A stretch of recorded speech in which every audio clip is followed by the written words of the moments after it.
ओम शांति। आज 3 अप्रैल 2024 दिन बुधवार की साकार मुरली। आइए अब सुनते हैं मीठे बाप दादा के मधुर महावाक्यों को। मीठे बच्चे, बाप की याद में सदा हर्षित रहो। पुरानी देह का भान छोड़ते जाओ, क्योंकि तुम्हें योग बल से वायुमंडल को शुद्ध करने की सेवा करनी है। प्रश्न: स्कॉलरशिप लेने अथवा अपने आप को रजाई का तिलक देने के लिए कौन सा पुरुषार्थ चाहिए? उत्तर: रजाई का तिलक तब मिलेगा जब याद की यात्रा का पुरुषार्थ करेंगे। आपस में भाई भाई समझने का अभ्यास करो तो नाम रूप का भार निकल जाए। फालतू बातें कभी भी ना सुनो। बाप जो सुनते हैं वही सुनो। दूसरी बातों से कान बंद कर लो। बच्चे जानते हैं हम श्रीमत पर अपने लिए राजधानी स्थापन कर रहे हैं। जितनी जो सर्विस करते हैं मनसा वाचा कर्मना अपना ही कल्याण करते हैं। इसमें हंगामे आदि की कोई बात नहीं। बस इस पुरानी देह का भान छोड़ते छोड़ते तुम वहां जाकर पहुंचते हो। बाबा को याद करने से खुशी भी बहुत होती है। बाबा को याद करने से खुशी भी बहुत होती है। सदैव याद रहे तो खुशी ही खुशी रहे। बाप को भूलने से मुरझाइश आती है। बच्चों को सदैव हर्षित रहना चाहिए। हम आत्मा का बाप इस मुख द्वारा बोलते हैं, हम आत्मा इन कानों द्वारा सुनते हैं। ऐसे ऐसे अपनी आदत डालने के लिए मेहनत करनी होती है। बाप को याद करते करते वापस घर जाना है। यह याद की यात्रा ही बहुत ताकत देती है। तुमको इतनी ताकत मिलती है जो तुम विश्व के मालिक बनते हो। बाप कहते हैं तुम माँ में कम याद करो तो तुम्हारे विकर्म विनाश होंगे। इस बात को पक्का करना चाहिए। अंत में यही वशीकरण मंत्र काम में आएगा। सबको पैगाम भी यही देना है, अपने को आत्मा समझो, यह शरीर विनाशी है। बाप का फरमान है मुझे याद करो तो पावन बन जाएंगे। तुम बच्चे बाप की याद में बैठे हो, साथ में ज्ञान भी है, क्योंकि तुम रचता और रचना के आदि मध्य अंत को भी जानते हो। सब आत्मा में सारा ज्ञान है। तुम सब दर्शन चक्रधारी हो ना। तुम्हारी यहाँ बैठे बैठे बहुत कमाई हो रही है। तुम्हारी दिन और रात कमाई ही कमाई है। तुम यहाँ आते ही हो सच्ची कमाई करने के लिए। सच्ची कमाई और कहाँ भी होती नहीं जो साथ चले। तुमको और कोई धंधा आदि तो यहाँ है नहीं। वायुमंडल भी ऐसा है। तुम योग मंडल से वायुमंडल को भी शुद्ध करते हो। तुम बहुत सर्विस कर रहे हो। जो अपनी सेवा करते हैं वही भारत की सेवा करते हैं। फिर यह पुरानी दुनिया भी नहीं रहेगी, तुम भी नहीं होगे, दुनिया ही नहीं बन जाएगी। तुम बच्चों की बुद्धि में सारा ज्ञान है। यह भी जानते हैं कि कल पहले जो सर्विस की है वह अब करते रहते हैं। दिन प्रतिदिन बहुतों को आप समान बनाते ही रहते हैं। इस ज्ञान को सुनकर बहुत खुशी होती है। रोमांच खड़े हो जाते हैं। कहते हैं ये ज्ञान कभी कोई से सुना नहीं है। तुम ब्राह्मणों से ही सुनते हो। भक्ति मार्ग में तो मेहनत कुछ भी नहीं है। इसमें सारी पुरानी दुनिया को भूलना होता है। यह भेद का संन्यास बाप ही कराते हैं। तुम बच्चों में भी नंबरवार है। खुशी भी नंबरवार होती है, एक जैसी नहीं। ज्ञान योग भी एक जैसा नहीं। और सभी मनुष्य तो देहधारियों के पास जाते हैं। यहाँ तुम उनके पास आते हो जिसको अपनी देह नहीं। याद का जितना पुरुषार्थ करते रहेंगे उतना सतोप्रधान बनते जाएंगे। खुशी बढ़ती रहेगी। यह आत्मा और परमात्मा का शुद्ध लव, वह है भी निराकार। तुम्हारी जितनी कट उतरती जाएगी उतनी कशिश होगी। अपनी डिग्री तुम देखते हो, हम कितना खुश रहते हैं। इसमें आसन आदि लगाने की बात नहीं है, हठ योग नहीं है। आराम से बैठे बाबा को याद करते रहो। लेटे हुए भी याद कर सकते हो। बेहद का बाप कहते हैं मुझे याद करो तो तुम सतो प्रधान बन जाएंगे और पाप कट जाएंगे। बेहद का बाप जो तुम्हारा टीचर भी है, सतगुरु भी है, उनको बहुत प्यार से याद करना चाहिए। इसमें ही माया विघन डालती है। देखना है हमने बाप की याद में रह हर्षित होकर खाना खाया। आशिक को मासूक मिला तो जरूर खुशी होगी ना।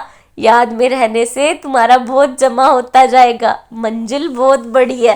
तुम क्या से क्या बनते हो। पहले तो बेसमझ थे, अभी तुम बहुत समझदार बने हो। तुम्हारी एम ऑब्जेक्ट कितनी फर्स्ट क्लास है। तुम जानते हो हम बाबा को याद करते करते इस पुरानी खाल को छोड़ जाए नहीं लेंगे। कर्मातीत अवस्था होने से फिर ये खाल छोड़ देंगे। नजदीक आने से घर की याद आती है ना। बाबा की नॉलेज बहुत मीठी है। बच्चों को कितना नशा चढ़ना चाहिए। भगवान इस रथ में बैठ तुमको पढ़ाते हैं। अभी तुम्हारी है चढ़ती कला। चढ़ती कला तेरे बहाने सर्व का भला। तुम कोई नई बातें नहीं सुनते हो, जानते हो अनेक बार हमने सुनी है, वही फिर से सुन रहे हो। सुनने से अंदर ही अंदर में गदगद होते रहेंगे। तुम हो अननोन वॉरियर्स और वेरी वेल नोन। तुम सारे विश्व को हेवन बनाते हो, तब देवियों की इतनी पूजा होती है। करने वाले और कराने वाले दोनों की पूजा होती है। बच्चे जानते हैं देवी देवता धर्म वालों का सैपलिंग लग रहा है। यह रिवाज अभी पड़ा है। तुम अपने को तिलक लगाते हो, जो अच्छी रीति पढ़ते हैं वह अपने को स्कॉलरशिप लायक बनाते हैं।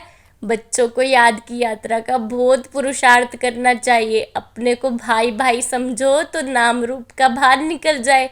इसमें ही मेहनत है। बहुत अटेंशन देना है, फालतू बातें कभी नहीं सुननी है। बाप कहते हैं मैं जो सुनाऊं वह सुनो, झुरमुई जगमई की बातें ना सुनो। कान बंद करो, सबको शांति धाम और सुख धाम का रास्ता बताते रहो। जितना जो भूतों को रास्ता बताते हैं उतना उनको फायदा मिलता है, कमाई होती है। बाप आए हैं सबका श्रृंगार करने और घर ले जाने। बाप बच्चों का सदैव मददगार बनते हैं। जो बाप के मददगार बने हैं उनको बाप भी प्यार से देखते हैं। जो बहुतों को रास्ता बताते हैं तो बाबा भी उनको बहुत याद करते हैं। उनको भी बाप की याद की कशिश होती है। याद से ही कट उतरती रहेगी। बाप को याद करना गोया घर को याद करना। सदैव बाबा बाबा करते रहो। यह है ब्राह्मणों की रूहानी यात्रा। सुप्रीम रूह को याद करते करते घर पहुंच जाएंगे। जितना देह अभिमानी बनने का पुरुषार्थ करेंगे तो कर्मेंद्रियां वश होती जाएंगी। कर्मेंद्रिया को वश करने का एक ही उपाय याद है, तुम हो रूहानी सर्वदर्शन चक्रधारी ब्राह्मण कुलभूषण। तुम्हारा यह सर्वोत्तम श्रेष्ठ कुल है। ब्राह्मण कुल देवताओं के कुल से भी उच्च है, क्योंकि तुमको बाप पढ़ाते हैं। तुम बाप के बने हो, बाबा से विश्व की बादशाही का वर्षा लेने के लिए। बाप कहने से ही वर्षे की खुशबू आती है।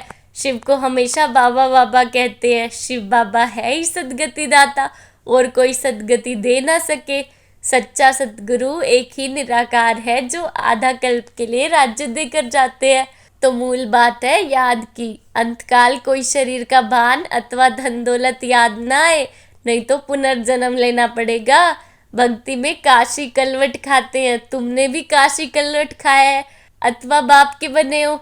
भक्ति मार्ग में भी काशी कलवट खाकर समझते हो सब पाप कट गए, परंतु वापिस तो कोई जा नहीं सकते। जब सब ऊपर से आए हैं फिर विनाश होगा। बाप भी जाएंगे, तुम भी जाएंगे। बाकी कहते हैं पांडव पहाड़ों पर गल गए, वह तो जैसे आपघात हो जाए। बाप अच्छी रीति समझाते हैं, बच्चे सर्व का सदगति दाता एक मैं हूँ। कोई देहदारी तुम्हारी सदगति कर नहीं सकते। भक्ति से सीढ़ी नीचे उतरते आए हैं, अंत में बाप आकर जोर से चढ़ाते हैं। इसको कहा जाता है अचानक बेहद सुख की लॉटरी मिलती है, वह होती है गुड़ दौड़। यह है आत्माओं की दौड़, परंतु माया के कारण एक्सीडेंट हो जाता है अथवा फारकती दे देते हैं। माया बुद्धि योग तोड़ देती है। काम से हार खाते तो की कमाई चट हो जाती है। काम बड़ा भूत है, काम पर जीत पाने से जगत जीत बनेंगे। लक्ष्मी नारायण जगत जीतते। बाप कहते हैं यह अंतिम जन्म पवित्र जरूर बनना है, तब जीत होगी, नहीं तो हार खाएंगे। यह है मृत्यु लोक का अंतिम जन्म। अमर लोक के 21 जन्मों का और मृत्यु लोक के 63 जन्मों का राज बाप ही समझाते हैं। अब दिल से पूछो कि हम लक्ष्मी नारायण बनने के लायक हैं। जितनी धारणा होती रहेगी उतनी खुशी भी होगी, परंतु तकदीर में नहीं है तो माया ठहरने नहीं देती है। इस मधुबन का प्रभाव दिन प्रतिदिन जास्ती बढ़ता रहेगा। मुख्य बैटरी यहाँ है। जो सर्विसेबल बच्चे हैं वह बाप को बहुत प्यारे लगते हैं। जो अच्छे सर्विसेबल बच्चे हैं उनको चुन चुन कर बाबा सर्च लाइट देते हैं। वह भी जरूर बाबा को याद करते हैं। सर्विसेबल बच्चों को बाप दादा दोनों याद करते हैं, सर्च लाइट देते हैं। कहते हैं मिठरा घुरते घुराए। याद करो तो याद का रिस्पॉन्स मिलेगा। एक तरफ है सारी दुनिया, दूसरी तरफ हो तुम सच्चे ब्राह्मण। ऊंचे ते उच्च बाप के तुम बच्चे हो, जो बाप सर्व का सदगति दाता है। तुम्हारा यह दिव्य जन्म हीरे समान है। हमको कौड़ी से हीरा भी वही बनाते हैं, आधा कल्प के लिए इतना सुख दे देते हैं जो फिर उनको याद करने की दरकार नहीं। बाबा कहते, बच्चे ढेरों का ढेर धन तुमको देता हूँ, तुम सब गवा बैठे हो, कितने हीरे जवाहरात मेरे ही मंदिर में लगाते हो। अब तो हीरे का देखो कितना दाम है। अगर हीरे पर भी रूंग मिलती थी, अब तो सब्जी पर भी रूंग नहीं मिलती। आगे हीरे पर भी रूंग यानी साथ में कोई दूसरी गिफ्ट मिलती थी, अब तो सब्जी पर भी रूंग नहीं मिलती। तुम जानते हो कैसे राज्य मिलेगा, कैसे गवाया, अब फिर ले रहे हो। यह ज्ञान बड़ा वंडरफुल है, कोई की बुद्धि में मुश्किल ठहरता है। रजाई लेनी है तो श्रीमत पर पूरा चलना है, अपनी मत काम में नहीं आएगी। जीते जी वानप्रस्थ में जाना है तो सब कुछ इनको देना पड़े, वारिस बनना पड़े। भक्ति मार्ग में भी वारिस बनाते हैं, दान करते हैं, परंतु अल्पकाल के लिए। यहाँ तो इनको वारिस बनाना है जन्म जन्मांतर के लिए। गायन भी है, फॉलो फादर। जो फॉलो करते हैं वह उच्च पद पाते हैं, बेहद के बाप का बनने से ही बेहद का वर्षा पाएंगे। शिव बाबा तो है दाता, यह भंडारा उनका है। भगवान अर्थ जो दान करते हैं तो दूसरे जन्म में अल्पकाल का सुख मिलता है, वह हुआ इनडायरेक्ट। यह है डायरेक्ट। शिव बाबा 21 जन्मों के लिए देते हैं, कोई की बुद्धि में आता है हम शिव बाबा को देते हैं, यह जैसे इंसल्ट है। देते हैं लेने के लिए, यह बाबा का भंडारा है। काल कंटक दूर हो जाते हैं, बच्चे पढ़ते हैं अमर लोक के लिए, यह है कांटों का जंगल। बाबा फूलों के बगीचों में ले जाते हैं। तो बच्चों को बहुत खुशी रहनी चाहिए, दैवी गुण भी धारण करने हैं। बाप कितना प्यार से बच्चों को गुलगुल बनाते हैं, बाप बहुत प्यार से समझाते हैं। अपना कल्याण करना चाहते हो तो दैवी गुण भी धारण करो और किसके भी अवगुण नहीं देखो। अच्छा, मीठे मीठे सिखलदे बच्चों प्रति माता पिता बाप दादा का याद प्यार और गुड मॉर्निंग। रूहानी बाप की रूहानी बच्चों को नमस्ते, रूहानी बच्चों के रूहानी बाप को नमस्ते नमस्ते, गुड मॉर्निंग। धारणा के लिए मुख्य सार, बेहद के बाप से सर्च लाइट लेने के लिए उनका मददगार बनना है। मुख्य बैटरी से अपने कनेक्शन जोड़कर रखना है, किसी भी बात में समय बर्बाद नहीं करनी है। सच्ची कमाई करने वाले या भारत की सच्ची सेवा करने के लिए एक बाप की याद में रहना है, क्योंकि याद से वायुमंडल शुद्ध होता है, आत्मा स्तो प्रधान बनती है, अपार खुशी का अनुभव होता है, कर्मेंद्रियां वश में हो जाती हैं। वरदान, सब परिवर्तन से विश्व परिवर्तन के कार्य में दिल पसंद सफलता प्राप्त करने वाले सिद्धि स्वरूप भव। हर एक सब परिवर्तन द्वारा विश्व परिवर्तन करने की सेवा में लगे हुए सभी के मन में यही उमंग उत्साह है कि इस विश्व को परिवर्तन करना ही है, और निश्चय भी है कि परिवर्तन होना ही है। जहाँ हिम्मत है वहाँ उमंग उत्साह है। सब परिवर्तन से ही विश्व परिवर्तन के कार्य में दिल पसंद सफलता प्राप्त होती है, लेकिन यह सफलता तभी मिलती है जब एक ही समय वृत्ति, वाइब्रेशन और वाणी तीनों शक्तिशाली हो। स्लोगन, जब बोल में स्नेह और संयम हो तो वाणी की एनर्जी जमा होगी। जब बोल में स्नेह और संयम हो तो वाणी की एनर्जी जमा होगी। ओम शांति।